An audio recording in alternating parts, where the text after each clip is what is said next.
Hey everyone, welcome back to my channel. If you don't know me, my name is Teresa. I really do any kind of video that I want to, and I post every single weekend. So if you like this video, be sure to like it and subscribe to my channel down below, here or here or here, wherever it's at. Subscribe so you do not miss a video for me. So last week I started a new series called The Business of Childcare, and this is just going into the more business side of childcare. So, as promised from last week, this week I'm going to be talking about taxes and other kind of financial things that you need to know as a nanny or employer of a household employee.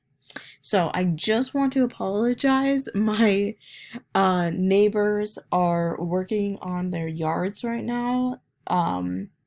They have a lot of leaves, and so they're getting that cleaned up right now. You can maybe hear a lawnmower going on out there, and we're supposed to get snow this weekend. I think Sunday and Monday is what they're talking about. So the joys of North Dakota. Anyways, let's get into this video. So as promised, this is all about the financials of childcare. So I talk about it all the time, but child care providers, nannies specifically, full-time nannies specifically, are required by law to be doing taxes. Now, how do you go about that with a nanny? So there are a couple different resources out there. The most common is probably HomePay, I think it's called, through care.com. And I will just be front with you guys here. It does come with other like fees and stuff like that. So I actually did it with another family, and they actually couldn't give me raises because the fees were too high plus what they were paying me. It just didn't work out for their finances. So I would just keep that in mind. There's probably some other resources too. If I find them, I'll make sure to link them down below. But you are required by law to be paying taxes.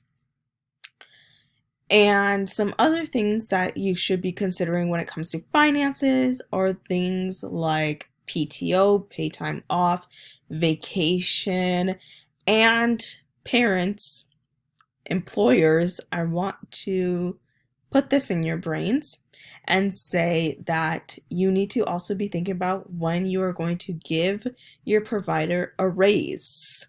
All of this is extremely important. How you treat your employee financially is going to better the entire situation. Hopefully they will not be leaving you anytime soon, and you can get the care that you need for your family. So all of that needs to be considered. So paid time off. What I did with one family was just how many days are we going to have for that. You can do it some other ways as well if you want, but generally in the business sense of things, it's a number of days. You can probably also talk about rolling those days over to the next year and just have that conversation, or if you want the days to expire and then you just start over in the next year. So that's something to think about as well. Vacations is super important. Which vacations are you going to get paid for? Which ones are you not going to get paid for? That's all dependent on the family and what they need. I think for most families, though, at least here where I'm at, it's very common to just have vacations off, holidays off. So Thanksgiving, Christmas, Easter, those ones. There might be some weird ones like President's Day or like Memorial Day that no, that's a federal holiday. But like President's Day or something like that. I'm trying to think like what else. Like I just saw it on a calendar and I can't think of what it is. That might be a little bit different. So you just want to make sure you talk about that as well with the financial stuff. And yeah, so taxes, PTO, vacation days, all of that goes into financials and what should be going on. Now, nannies and home care providers really do not get regular benefits with being in that field. So for nannies, I've seen it more be uncommon to get like a retirement plan. So like a 401 or something. 401 retirement, right? Yeah. 401 retirement, it's pretty uncommon to get actual benefits like health insurance and that kind of stuff. And so that's pretty uncommon. However, if your provider is asking for that and wondering how to go about it, then I would definitely talk about it, because not every provider is doing this for just the summer or just for X amount of months. They're actually doing it as a career. And let me tell you all, when it comes to healthcare and insurance, your provider is working with a child, and children are sick constantly. And if the child's sick, there's a 99% chance that your provider is going to get sick. And so I'm just putting that out there. Now, I know that is not feasible. Sure, I'll say that. Feasible or doable for everybody, but I just want to throw it out there, especially if your nanny is doing this full-time. Full-time as a career. Also, workers' comp. I didn't talk about this, but your employee should be getting workers' comp as well. Believe it or not, it can be very dangerous to watch kids. And so if they get hurt on the job, then it's all good.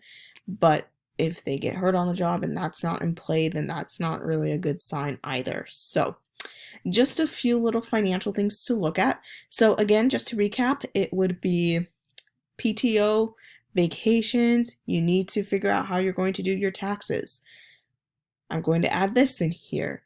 Being paid under the table, meaning getting handed cash and not having to do taxes, not having a service to do taxes, that is illegal. You have to be paying taxes. Like I said, I'll leave some resources down below.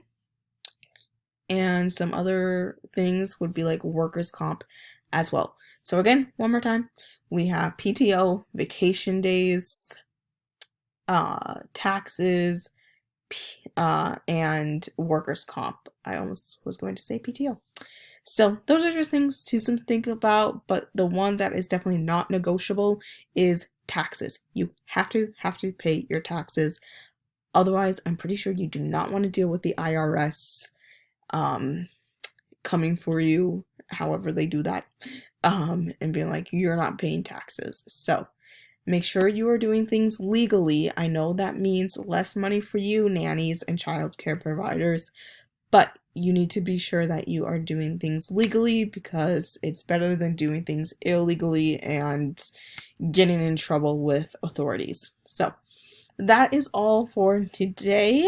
I don't know what I'll talk about next week, but I do have the ability now to do polls and stuff on my YouTube channel, so I can start doing that, especially with this series, and see what you guys want me to talk about, because there's quite a few other things with the business side that I could talk about as well, and I might just need some ideas from you guys. So if you like this video, found it helpful, be sure to give it a thumbs up, hit subscribe down below, wherever it's at, and I'll talk to you all very soon.